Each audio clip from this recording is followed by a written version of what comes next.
Hello बेटा, आज हम पॉल साइंस का चैप्टर नंबर 3 करेंगे। कॉन्स्टिट्यूशन एट वर्क वाली बुक का इलेक्शन एंड रिप्रेजेंटेशन। तो ये चैप्टर जो है सारा का सारा इलेक्शंस के बारे में है। इलेक्शंस कैसे होते हैं, इंडिया के अंदर इलेक्शंस का क्या सिस्टम है, किसी और कंट्रीज़ जो हैं वो कौन सा मेथड और अपनाती हैं, ये सब चीज़ें हैं। इलेक्शंस को लेके हमारे यहाँ कौन कौन से ऑर्गेनाइजेशंस बनाई गई हैं, कौन इलेक्शंस को अपहोल्ड करता है हमारे देश में, तो ये सब चीज़ें हम इलेक्शंस के रिगार्ड में पढ़ेंगे। तो हम आते हैं एनसीईआरटी के पेज नंबर 52 पे। पेज नंबर 52 पे आते साथ ही आपको एक कार्टून दिखेगा। इलेक्शंस एंड डेमोक्रेसी के टॉपिक में एक कार्टून होगा। ये कार्टून के अंदर जो है आप देख सकते हैं कि वोट्स आ रहे हैं, कोई वोट्स कलेक्ट करने में लगा हुआ है, कोई मुंह के बल गिर रहा है और कोई वोट्स कलेक्ट कर रहा है। तो इसके नीचे, इमेज के नीचे लिखा है elections are carnival of democracy. एक मेला लगता है लोकतंत्र का। But this cartoon depicts chaos instead. Is this true to say true of election always? Is it good for democracy? तो आप इस इमेज में देख सकते हैं, ये जो इमेज है आपकी दिस वन, जिसके अंदर लोग नीचे भी गिर रहे हैं, कोई वोट्स इकट्ठे कर रहा है। तो is it good for democracy और नॉट? तो आप बोलोगे कि this is one of the most common feature of elections in India, कि आपको जो है एक बार जिसके पास वोट कलेक्ट हो गए वही उसी को पावर मिलेगी। जिसने पहले पावर में था, ज़रूरी नहीं है कि अगली बार भी वो पावर में आए। जिसके पास वोट है वो पावर में। और वोट कौन देता है हमारे देश में? हमारे देश की जनता देती है। So it is the power of people that can make people fall down from the power and give power to someone who is already in the lower section. तो आपका जो है डेमोक्रेसी के लिए इलेक्शंस होना बहुत अच्छी बात है। इसका आंसर आप ये लिखेंगे, इट्स अ गुड थिंग। ये केओस होना चाहिए क्योंकि ये श्योरिटी देता है कि एक इंसान जो पावर में आ गया वो हमेशा पावर पे नहीं रहेगा। उसको पावर में रहना है तो उसको लोगों को खुश करना होगा। देन आता है the first question reminds up of the necessity of representation in a large democracy. All citizens cannot take direct part in making every decision. Therefore, representatives are elected by the people. This is how election become important. कि एक देश के अंदर सारी की सारी उसकी जो जनता है वो सारे डिसीजंस नहीं ले सकती है, वो सबके लिए भी डिसीजंस नहीं ले सकती। इसके लिए वो क्या करते हैं, वो अपने रिप्रेजेंटेटिव को चुनते हैं इलेक्शंस के द्वारा, और उसी के द्वारा उनको हम चुनते हैं इलेक्शंस के द्वारा। वो पावर में आते हैं और वो फिर आगे जो है हमारे लिए डिसीजंस लेते हैं। सो हम जो है डायरेक्टली अपने डिसीजंस ना लेके हम रिप्रेजेंटेटिव्स को सिलेक्ट करते हैं और वो रिप्रेजेंटेटिव फर्दर हमारे लिए डिसाइड करते हैं कि हमारी वेलफेयर किस तरह से होगी। तो इसी कारण जो है एक डेमोक्रेसी के अंदर, लोकतंत्र के अंदर इलेक्शंस की इम्पोर्टेंस बहुत बढ़ जाती है। इलेक्शंस जो है डेमोक्रेसी का एक बहुत बड़ा सिंबल बन चुका है। डेमोक्रेसी जो होती है, एक दो तरीके की डेमोक्रेसी होती है। अब अगला पॉइंट आपका आता है इसी पेज पे। एक होती है डायरेक्ट डेमोक्रेसी और एक होती है इनडायरेक्ट डेमोक्रेसी। अब दोनों में फ़र्क क्या है? डायरेक्ट डेमोक्रेसी वो डेमोक्रेसी होती है जहाँ पे लोग डायरेक्टली बैठ रहे हैं, खुद सारे डिसीजंस ले रहे हैं। It can happen in small countries जहाँ की पॉपुलेशन बहुत कम है, लाइक ग्रीस। तो वहाँ पे बहुत थोड़ी पॉपुलेशन है, वहाँ पे लोग इकट्ठे एक साथ बैठ सकते हैं और डिसाइड कर सकते हैं। But the country like India, वहाँ की पॉपुलेशन 130 करोड़ है। यहाँ पे और बहुत सारे कल्चर हैं, बहुत सारी वैरायटी ऑफ थॉट्स हैं। तो यहाँ पे सारे लोग एक साथ डिसीजन नहीं ले सकते सबके लिए। इसके लिए वो रिप्रेजेंटेटिव्स को चुनते हैं जो उनके लिए फर्दर डिसीजंस लेते हैं। तो इसको कहते हैं इनडायरेक्ट डेमोक्रेसी। तो डेमोक्रेसी के दो टाइप्स होते हैं, डायरेक्ट डेमोक्रेसी और इनडायरेक्ट डेमोक्रेसी। यहाँ तक क्लियर है आपको? Greece is the example of direct democracy. India में डायरेक्ट डेमोक्रेसी आपको ग्राम सभा लेवल, पंचायत लेवल पे दिखती है, जहाँ पे गांव वाले मिलके जो है डिसीजंस ले रहे होते हैं। तो इंडिया में डायरेक्ट डेमोक्रेसी आपको गांव के लेवल में, ग्राम सभा लेवल पे दिखती है। वैसे ओवरऑल इंडिया में इनडायरेक्ट डेमोक्रेसी होती है। बिकॉज क्यों होती है? क्योंकि लाखों करोड़ों लोग यहाँ पर डिसीजन लेने वाले हैं। अगर सारे ही बैठ गए तो फिर दिक्कत हो जाएगी, ठीक है ना। नाउ इनडायरेक्ट डेमोक्रेसी के अंदर पेज नंबर 53 पे मैं आ गई हूँ। इनडायरेक्ट डेमोक्रेसी के अंदर हम लोग अपने रिप्रेजेंटेटिव्स को चुनते हैं एंड वो रिप्रेजेंटेटिव फर्दर हमारे देश के लिए डिसीजंस लेते हैं। The citizens have a limited role in taking decisions और running the administration. They are not very actively involve in making the policies. जो हम आम नागरिक हैं, हम डायरेक्टली बहुत इन्वॉल्व नहीं होते, हम सिर्फ वोटिंग करते हैं। हम जिनको वोट करके लाते हैं, पावर देते हैं, वो लोगों का एक्टिव रोल होता है, वो लोग डिसीजंस लेते हैं। अगला क्वेश्चन पेज नंबर 53 पे थर्ड पैराग्राफ में बनता है, not all elections are democratic. हर कंट्री जहाँ पे इलेक्शंस हो रहे जरूरी नहीं वहाँ पे डेमोक्रेसी है, ठीक है। तो large number of non democratic countries also uphold elections. In fact non democratic rulers are very keen to present themselves as democratic. तो बहुत सारे ऐसे देश हैं जहाँ पे डेमोक्रेसी नहीं है, राजा का रूल चलता है, बट वो दिखावा करने के लिए कि देखो हम तो लोकतंत्र में बिलीव करते हैं, लोगों ने हमें पावर दिया इसलिए हम पावर में बैठे हैं, इसके लिए वो दिखावा करते हैं इलेक्शंस का, ठीक है। तो उसके यहाँ पे हो सकता है कि दो कंटेंडर खड़े हो जाएंगे कि कौन जो है आगे रूलर बनेगा, पर राजा क्या करता है, वो कहता तो है मैं इलेक्शंस चला रहा हूँ, बट वो लोगों को डरा देगा, धमका देगा कि मेरे अलावा किसी और को वोट करा तो देखना। तो यहाँ पे एक दिखावा होता है बहुत सारी नॉन डेमोक्रेटिक कंट्री में इलेक्शंस का, but election is not the part of democracy only, non democratic country का भी पार्ट होता है। सारे इलेक्शंस डेमोक्रेटिक नहीं होते, नॉन डेमोक्रेटिक भी होते हैं। Next paragraph, last paragraph page 53 का, the constitution in a democratic country lays down some basic rules about the elections. Elections को लेके कुछ बेसिक रूल्स होते हैं। These basic rules are basically, ये कुछ सवाल होते हैं या कुछ चीज़ों का ध्यान रखा जाता है, ये रूल्स बनाए जाते हैं कि कौन वोट डालेगा, who is eligible to vote, who is eligible to contest, elections में खड़ा कौन कौन हो सकता है, सुपरवाइज कौन ध्यान रखेगा इलेक्शंस की कैसे इलेक्शंस होंगे, कब होंगे, then how do the voter choose their representative, voters कैसे चूज़ करेंगे अपने रिप्रेजेंटेटिव्स को, एंड वोट्स का काउंट करने का क्या तरीका होगा, इलेक्शंस के रिप्रेजेंटेटिव्स को कैसे इलेक्ट किया जाएगा, इस तरीके के बहुत सारे सवाल होते हैं। नाउ पेज नंबर 54 पे आ जाइएगा, election system in India. India के अंदर इलेक्शंस कैसे होते हैं, मोटा मोटा हम सारे जानते हैं कि इंडिया के अंदर जो इलेक्शंस होते हैं उसमें लोग जाते हैं, वोट डालते हैं, जिसको मैक्सिमम वोट मिल जाते हैं वो जीत जाता है।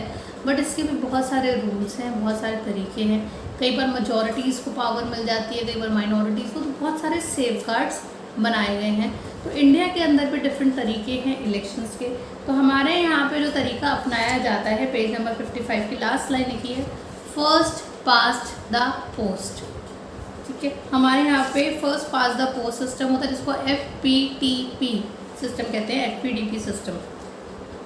तो आप पेज नंबर 56 पे आइए, पेज नंबर 56 पे आइए, इसमें आपको बॉक्स दिखेगा, votes and seats won by some major political parties in Lok Sabha elections in 1984। This box, इस बॉक्स के अंदर अलग अलग पार्टीज़ के नाम हैं, उनके परसेंटेज ऑफ वोट्स का नाम है और सीट्स ये लिखी हुई हैं। तो कांग्रेस को 48% वोट्स मिले हैं, बीजेपी को 7, जनता को 6, लोकदल को 5.7, CPIM को 5.7, Telugu Desam 4.1, DMK 2.3, AIDMK 1.6, Akali Dal 1.0 and AGP 1.0। And whereas Congress को सीट्स कितनी मिली है, seats that matters the most, 415 seats मिली हैं आउट ऑफ 543 सीट्स, ठीक है।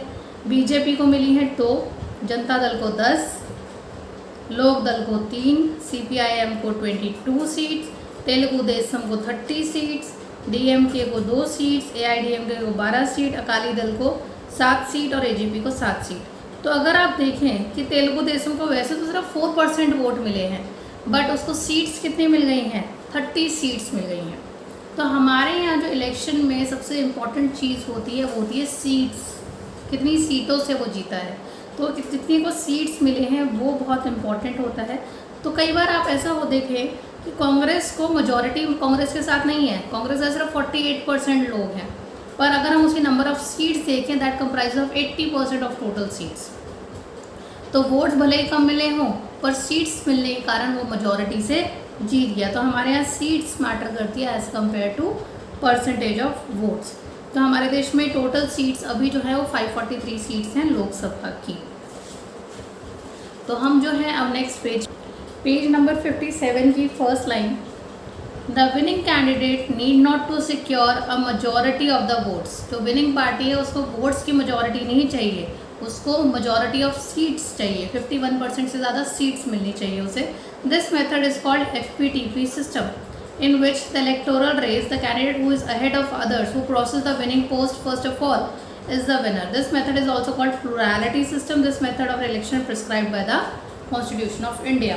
तो इसके अंदर यही कहा जाता है कि जैसे रेस लगती है और जिसमें फर्स्ट आ गया, जो जिसने सबसे पहले उस लाइन को क्रॉस कर लिया वो फर्स्ट हो जाएगा। इसी तरह से हमारे यहाँ होता है, जिसको सबसे ज़्यादा बाकी के कंपैरेटिव वोट मिल गए वो जीत गए, भले ही उसको मेजॉरिटी ऑफ वोट्स मिले ना मिले, उसको 51% वोट्स मिले ना मिले, उसकी सीट्स अगर ज़्यादा है तो वो जीत सकता है। इसको FPTP सिस्टम भी कहते हैं, इसको प्लूरैलिटी सिस्टम भी कहते हैं, और ये हमारे कॉन्स्टिट्यूशन ऑफ इंडिया में ये मेथड पूरा प्रिस्क्राइब्ड है कि इंडिया में वोटिंग ऐसे ही होगी। दूसरा होता है आपका प्रोपोर्शनल रिप्रेजेंटेशन सिस्टम।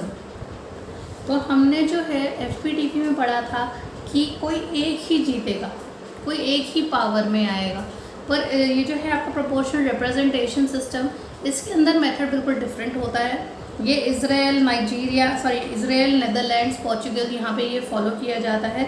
इज़राइल में क्या होता है कि जिसको जितने परसेंटेज ऑफ वोट्स मिले हैं उसको उतनी परसेंटेज ऑफ सीट्स मिल जाएंगी, उसको उतने परसेंटेज ऑफ मंत्री उसके जाके उनके मेन हाउस में, पार्लियामेंट में जाके बैठेंगे। तो लेट्स सपोज अगर 100 मंत्रियों को चुना जाना है और अर्जेंटीना के अंदर, आपका इज़राइल के अंदर अगर 48% एक को वोट मिले और 52% दूसरी पार्टी को वोट मिले हैं, तो 48 मेंबर्स जो हैं 48% वाली टीम के जाएंगे, फर्स्ट टीम के जाएंगे, और 52 मेंबर्स जो हैं दूसरे के जाएंगे। जितने परसेंटेज ऑफ वोट्स हैं उतने परसेंटेज ऑफ, उतने नंबर्स ऑफ आपके मेंबर्स जाएंगे। आप लोगों ने ऑलरेडी एक जो है लिस्ट प्रिपेयर कर रखी होती है, दोनों पार्टीज़ हैं, दोनों या तीनों जितनी पार्टीज़ होती हैं उन्होंने अपनी प्रेफरेंस लिस्ट बना रखी होती है। प्रेफरेंस लिस्ट में उन्होंने टॉप जो भी नंबर्स, जैसे नंबर 1 पे ये है, नंबर 2 पे ये है, नंबर 3 पे ये है, इस तरह से लिस्ट प्रिपेयर करी होती है। तो लेट्स सपोज अगर 3 पार्टीज़ हैं, एक के आगे 30%, दूसरे के आगे 30% और तीसरे के आगे 40%, 3 पार्टीज़ को, एक को 30% वोट मिले, दूसरे को 30% और तीसरे को 40% वोट मिले, तो जो पहले जिसको 30% वोट मिले और 100 नेता का चुने जाना है तो उसके 30 मेंबर्स, टॉप 30 मेंबर्स ले लेंगे।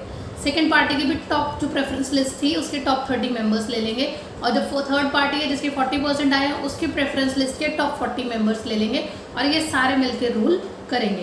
तो ये तीनों मिलके ही डिसीजंस ले रहे होंगे देश का। इसके फ़ायदे भी हैं, नुकसान भी है। इसका फ़ायदा ये है कि कोई एक पार्टी का डोमिनेशन नहीं रहेगा, एक पार्टी अगर ओवर अपना चलाने की कोशिश करेगी तो दूसरी पार्टी उसको कटेल डाउन कर लेंगे, तो इसमें ज़्यादा वेलफेयर हो सकता है। तो इसराइल के अंदर जो है वोट्स काउंट होने के बाद प्रोपोर्शन के हिसाब से पार्टीज़ को पावर में मिल जाती है। प्रेफरेंस लिस्ट उनकी ऑलरेडी होती है, जिस हिसाब से उनके नंबर्स जाने होते हैं, नंबर्स के जितने नंबर्स ऑफ मेंबर सिलेक्ट होते हैं वो टॉप के नंबर्स 30 सिलेक्ट होता है, टॉप 30, 40 सिलेक्ट होता है, टॉप 40 को वो आगे पावर में सीट्स मिलती हैं, उनको पार्लियामेंट में बिठाते हैं। PR सिस्टम 2 तरीके का हो सकता है कि पूरे देश की इकट्ठे वोटिंग हो जाए, पूरे देश को एक कॉन्स्टिट्यूएंसी मान लिया जाए और एक साथ वोट हो जाए, या फिर देश को, जैसे हिंदुस्तान में छोटे छोटे आपके वो बनती है, कॉन्स्टिट्यूएंसी बनती है, छोटे छोटे इलाके बनते हैं, वैसे ही आप देश को डिवाइड भी कर सकते हो। तो पूरे देश को एक कॉन्स्टिट्यूएंसी मानने वाले एग्जाम्पल्स हैं इजराइल और नेदरलैंड्स।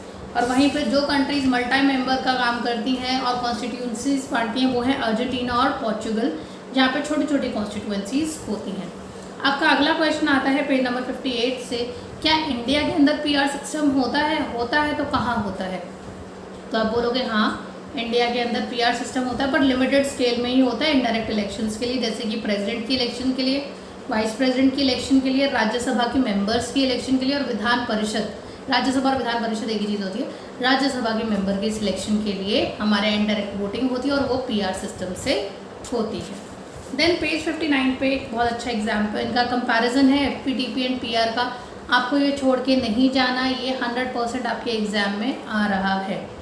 FPTP और PR, इसका फटाफट मैं आपको एक रिविजन या समझा देती हूँ कि क्या फ़र्क होता है। FPTP सिस्टम के अंदर पूरे देश को छोटे छोटी कॉन्स्टिट्यूएंसीज़ में बांट जाते हैं और अलग अलग इलाकों में फिर वोट्स होते हैं अलग अलग एरियाज़ के। PR के अंदर पूरे के पूरे देश को ही सिंगल कॉन्स्टिट्यूएंसी मान लेते हैं, पूरे देश के इकट्ठे वोट हो जाते हैं। सेकेंड, FPTP में हर इलाके से एक रिप्रेजेंटेटिव चुना जाता है। PR सिस्टम में हर इलाके से एक से ज़्यादा रिप्रेजेंटेटिव हो सकते हैं, जितनी पार्टीज़ को वोट मिलेंगे उतने रिप्रेजेंटेटिव हो सकते हैं। FPTP में वोटर जो है अपने इलाके के कैंडिडेट के लिए वोट करता है कि मेरे यहाँ ये 3-4 कैंडिडेट खड़े हैं, इनमें से बेस्ट कौन सा है मैं उसको वोट दूंगा। बट PR के अंदर आप अपनी पार्टी को वोट करते हो कि आप कौन सी पार्टी को जिताना चाहते हो।